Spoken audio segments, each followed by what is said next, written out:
Friends, இன்னைக்கு நம்ம உருண்டை குழம்பு எப்படி செய்யலாம்னு பார்க்கலாம் வாங்க. அதுக்கு ஃபர்ஸ்ட் துவரம் பருப்பு 100 கிராம், கடலை பருப்பு 100 கிராம், ஒரு ஸ்பூன் இட்லி அரிசி சேர்த்து அதை நல்லா கழுவிட்டு ஒரு 1.5 மணி நேரம் நல்லா ஊற வச்சுக்கோங்க. அதை ஊற வச்சு எடுத்ததுக்கப்புறம் அதோட சேர்த்து ஒரு 5 வரமிளகா, 5 பல்லு பூண்டு, 1 ஸ்பூன் மிளகு, 1 ஸ்பூன் சோம்பு தேங்காய் சேர்த்து அதை நல்லா அரைச்சி எடுத்துக்கோங்க. ஸோ அது கூட கொஞ்சம் வெங்காயம், பூண்டு, கருவேப்பிலை இது எல்லாத்தையுமே குட்டி குட்டியாக நறுக்கிட்டு அந்த அரைச்சி வச்சிருந்ததோடு சேர்த்து நல்லா மிக்ஸ் பண்ணி வச்சுட்டு அதை குட்டி குட்டி பாலாக உருட்டி வச்சுக்கோங்க.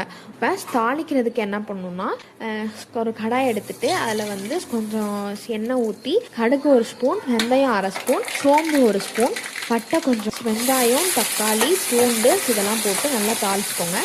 தாளிச்சுட்டு அது கூட 2 ஸ்பூன் மிளகாய் பொடி, 2 ஸ்பூன் மல்லிப்பொடி போட்டு நல்லா மிக்ஸ் பண்ணிவிட்டு கொஞ்சம் புளி உப்பு கொஞ்சம் போட்டுட்டு கொஞ்சோண்டு தண்ணி ஊற்றி நல்லா கொதிக்க விடுங்க. நல்லா கொதிச்சதுக்கப்புறம் அந்த கொஞ்சம் ஒரு உருண்டை சட்டியில் இந்த கொதிச்ச அந்த குழம்ப உருண்டை சட்டியில் ட்ரான்ஸ்ஃபர் பண்ணிவிட்டு நம்ம உருட்டி வச்சுருக்கோம்ல உருண்டை, அதை இந்த குழம்புல ஆட் பண்ணிக்கோங்க. ஆட் பண்ணிவிட்டு அந்த குழம்பு நல்லா இன்னும் கொஞ்சம் நல்லா கொதிக்கட்டும். கொதிச்சதுக்கப்புறம் கேஸ் ஆஃப் பண்ணிடுங்க.